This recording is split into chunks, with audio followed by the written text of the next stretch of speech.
اللہم صلی علی محمد وآل محمد بسم اللہ الرحمن الرحیم۔ السلام علیکم ناظرین، میں ہوں زاہد جھنگوی اور آپ دیکھ رہے ہیں پروگرام خبر روز کی۔ بجٹ شریف جی ایک دفعہ پھر، اگرچہ عام آدمی کے لیے یہ بجٹ کبھی بھی شریف نہیں رہا۔ خوف کی ایک علامت ہے، ایک تو دہشت گردی ہوتی ہے اور ایک اعداد و شمار کا دھندا ہوتا ہے، اور عوام کو کبھی کسی شے میں، کسی حکومت کے دور میں بھی ایسا ریلیف نہیں ملا جس پہ وہ کہیں کہ جی واہ واہ واہ کیا بات ہے، کیا حکومت نے کر دیا اور کیا ریاست نے ہمارے لیے کیا۔ ٹیکس ٹھوکے جاتے ہیں اور ایسے کہ کسی نہ کسی ذریعے سے ایسے اخراجات حکومتی پورے کرنے کی کوشش کی جاتی ہے، اور ایسے ٹیکس ایجاد کیے جاتے ہیں، مطلب وہ جو سرکاری مشینری کے وہ کل پرزے ہیں ان کو کوئی بہت بڑا کوئی سول ایوارڈ دینا چاہیے کہ وہ عوام کو جو پہلے ہی ٹیکسوں کے بوجھ تلے مری پڑی ہے اس کو نچوڑنے کے لیے وہ کیسے مکروہ قسم کے ٹیکس اچھے نام کے لیبل لگا کے فروخت کرتے ہیں اور پھر وصول کرتے ہیں جبری۔ بعض ٹیکس ایسے ہیں، میری اور آپ کے دل کی ساری گفتگو کرنے کی ہم کوشش کریں گے۔ پہلے مہمان مکرم جو اسٹوڈیوز میں موجود ہیں، انجینئر اظہر الاسلام ظفر صاحب، السلام علیکم اور آپ کو پروگرام میں خوش آمدید جی۔ وائس پریزیڈنٹ ہیں جی اسلام آباد chamber of commerce and industries کے۔ ہمارے ساتھ دوسرے مہمان مکرم جناب مرزا اختیار بیگ صاحب، ماہر معیشت ہیں، السلام علیکم مرزا صاحب۔ وعلیکم السلام جی۔ اور تیسرے مہمان مکرم جناب شکیل منیر صاحب جو سابق صدر ہیں اسلام آباد چیمبر آف کامرس کے، السلام علیکم شکیل صاحب۔ السلام علیکم زاہد بھائی، کیسے مزاج ہیں؟ الحمدللہ۔ اور ہمارے ساتھ موجود ہیں جناب عرفان شیخ صاحب، پریزیڈنٹ ہیں FPCCI کے۔ شروع کر لیتے ہیں انجینئر صاحب، چونکہ وہ کہتے ہیں کہیں سے اگر کوئی خاتون ہوتی تو ہم لیڈیز فرسٹ کرتے، لیکن چونکہ آپ اسٹوڈیوز میں ہمارے ساتھ موجود ہیں تو باقیوں کو پھر ہم یہ بتائیے کہ بجٹ آ رہا ہے کچھ عوام کے لیے یا بزنس مینوں کے لیے یا ملک کی معیشت کے لیے کچھ لے کے آ رہا ہے کہ نہیں لے کے آ رہا ہے؟ کچھ اس طرح کی کوئی ہمیں بات بتائیں جی۔ بسم اللہ الرحمن الرحیم، رب اشرح لی صدری ویسر لی امری واحلل عقدۃ من لسانی یفقہوا قولی۔ زاہد بھائی، اس میں یہ ہے کہ اس بجٹ پہ جو سچویشن ہے ہمارے عوام کی، اس میں ان کو ریلیف تو ملنا چاہیے، کیونکہ ریلیف کے بغیر اس وقت جن حالات سے ہماری عوام گزر رہی ہے، اگر گورنمنٹ ریلیف نہیں دیتی اور اسی طرح جیسے یہ مشکل سے لوگوں نے پچھلا سال گزارا ہے، عوام نے، بزنس مینوں نے، ایون کہ ہر بندے نہیں، ایون کہ گورنمنٹ ملازمین نے بھی مشکل سے گزارا ہے، تو اس دفعہ اگر گورنمنٹ ریلیف نہیں دیتی، گورنمنٹ ملازمین کو اور باقی ملازمین کو اچھی انکریمنٹ نہیں دیتی، تو اگلا سال میں تو یہی فیل کر رہا ہوں کہ عوام کے لیے اس سے بھی مشکل ہوگا۔ اظہر صاحب ایک بات بتائیے، میں باقی ساروں کی خدمت میں بھی یہی والا سوال پیش کر رہا ہوں، تو باقی بھی گفتگو ہم کرتے ہیں کہ یہ جو کوئی بھی بندہ ہے انفرادی طور پہ، وہ چاہے بہت پڑھا لکھا ہے نہیں ہے، کم پڑھا لکھا ہے، ہنرمند ہے نہیں ہے، تو وہ کہیں نہ کہیں سے کام شروع کرتا ہے اور پھر وہ گرو ہوتا جاتا ہے اور گرو کرتا جاتا ہے اس کا بزنس۔ یہ حکومتی اداروں کا ہی کیوں بیڑا غرق ہوتا ہے؟ کیا یہ جو سرکاری بابو ہیں یہ نالائق ہیں، حکومتیں نالائق ہیں، یا یہ جو ہمارے پرائیویٹ بزنس کرنے والے ہیں جو لوگ گرو کرتے ہیں، ان تمام کو راتب وغیرہ بھی ڈال کے، بقول وہ جو پراپرٹی ٹائکون کہتا تھا کہ میں یہ پہیے لگاتا ہوں، تو اس نے مناسب سا لفظ کہہ دیا، ادروائز تو مناسب لفظ تو راتب ہی ہے۔ بالکل صحیح بات۔ تو کیا فرق کیا ہے جی؟ یہ اس میں دونوں میں ذرا کچھ فرق تو ہمیں بتائیں تاکہ ہم یہ بجٹ کے حوالے سے دیکھ تو سکیں نا۔ زاہد بھائی، اس میں میں تھوڑا سا آپ کو نا 60s میں لے کے جاؤں گا۔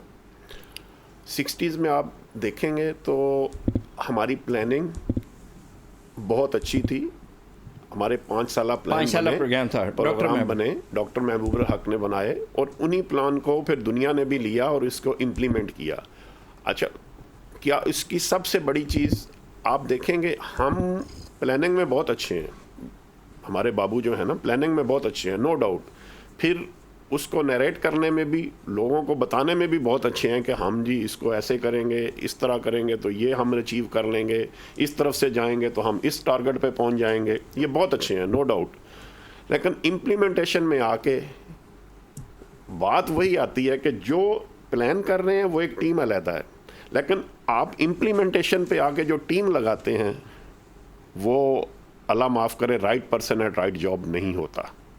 That is our main issue of our nation. جب تک ہم رائٹ پرسن اور رائٹ جاب کی طرف نہیں جائیں گے ہم کچھ بھی نہیں کر سکیں گے. پرائیویٹ بزنس مین کیوں آگے چلا جاتا ہے؟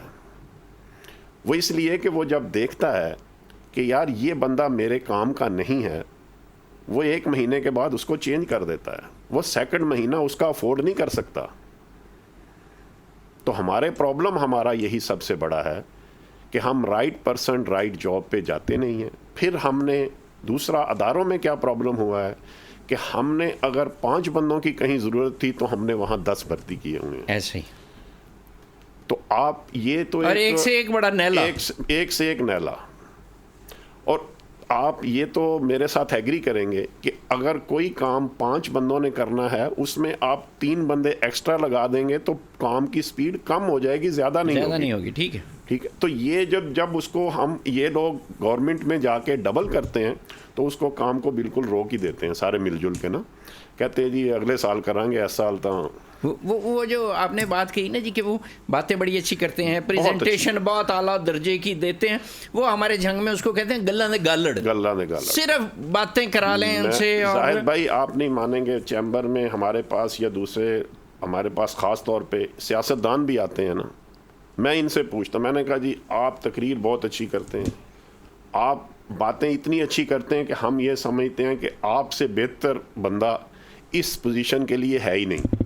بس مجھے صرف اتنا بتا دیں کہ آپ سب کے اچھے لوگوں کے ہوتے ہوئے پاکستان اس نہج پہ کیوں پہنچ گیا ہے؟ اس کا جواب کسی کے پاس نہیں. انہوں نے بڑی کوشش سے پہنچایا جی, ایسے ہی نہیں پہنچا. صحیح, ٹھیک ہو گیا. حضرت صاحب جی, وہ ہمارے ہاں تھی انگریزوں کے دور میں جنہوں نے ان کی ٹاؤٹیاں کی ہوئی تھی نا, مجاہدین کو مروایا تھا بالکل صحیح, مخبریاں کر کے, ان کو انہوں نے نا مختلف مربع الاٹ کیے ہمارے جنگ میں بھی, اور یہ بہت سارے علاقوں میں انہوں نے اپنے ان ٹاؤٹوں کو دیے, گھوڑی پال سکیم کے نام پہ, فلاں پال سکیم کے نام پہ. تو ہم جو ہے یہ غریب آدمی یہ 100 منسٹروں کو پال رہا ہے, سیکٹریوں کو پال رہا ہے, ارکان پارلیمنٹ ہیں, اور منصف جو ہیں ان کی بھاری بھاری تنخواہوں پہ ان کو پال رہا ہے, یہ اشرافیہ کو پال رہا ہے. اس کا کوئی حل بتائیے. اب آپ جیسے آپ سے بھی اور جو باقی مہمانان گرامی ہیں ان سے بھی کوئی ہمیں نہ کوئی حل ایسا بتائیں کہ جو حکومت سنیں, اور اگر ان کی بدبختی نہیں آئی ہوئی تو پھر وہ کوئی ایسی تجویز پہ عمل درآمد کریں جس سے عام آدمی کو ریلیف ملے, ملک آگے جائے. زاہد بھائی میں اس پہ سب سے پہلے تو یہ کہوں گا کہ سیاستدانوں نے مساق جمہوریت تو کیا, اب ٹائم ہے کہ سارے سٹیک ہولڈر بیٹھیں, سیاستدان سارے جتنے بھی سٹیک ہولڈر ہمارے ملک کے ہیں وہ بیٹھیں, اور کسی بھی قدم کو, کسی بھی ایک قدم آگے بڑھنے سے پہلے مساق معیشت کریں. صحیح. اور اس میں یہی چیزیں ڈیسائیڈ کریں. کیا ہمارے ہمسائے ملک نے بہت ساری چیزیں کر لیں, کیا ہم نہیں کر سکتے؟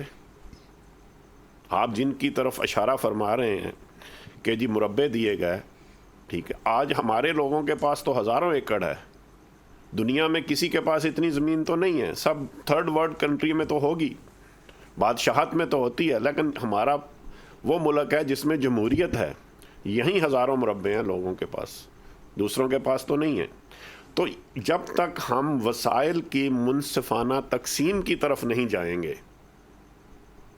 ہم اپنے ملک کو آگے نہیں بڑھا سکتے. اور اس کے لیے سب سے پہلے آپ چھوڑ دیں الیکشن ہے, فلاں ہے, بہت ساری باتیں ہو چکی. 75 سالوں سے ہمارا جو سسٹم ہے, پاکستان اس نہج پہ پہنچ چکا, تو اٹ مینس کہ سوری ٹو سے مجھے کہنے میں یہ یعنی شرمندگی ہو رہی ہے، لیکن ہمارا وہ سسٹم ناکام ہو چکا ہے. ٹھیک. سب سے پہلے تو ہم اس کو ایکسیپٹ کریں نا کہ جو بھی سسٹم چلا، جیسے بھی جن لوگوں نے حکومت کی، جیسے بھی چلایا، لیکن وہ لوگ تو آگے گئے. پرسنلی لوگ اس ملک میں بہت امیر ہیں. جی جی. حکومت امیر نہیں ہو سکی. کیوں؟ ہم نے سیاستدانوں کو قرضے دیے، پھر ہم ان کے معاف کر دیے.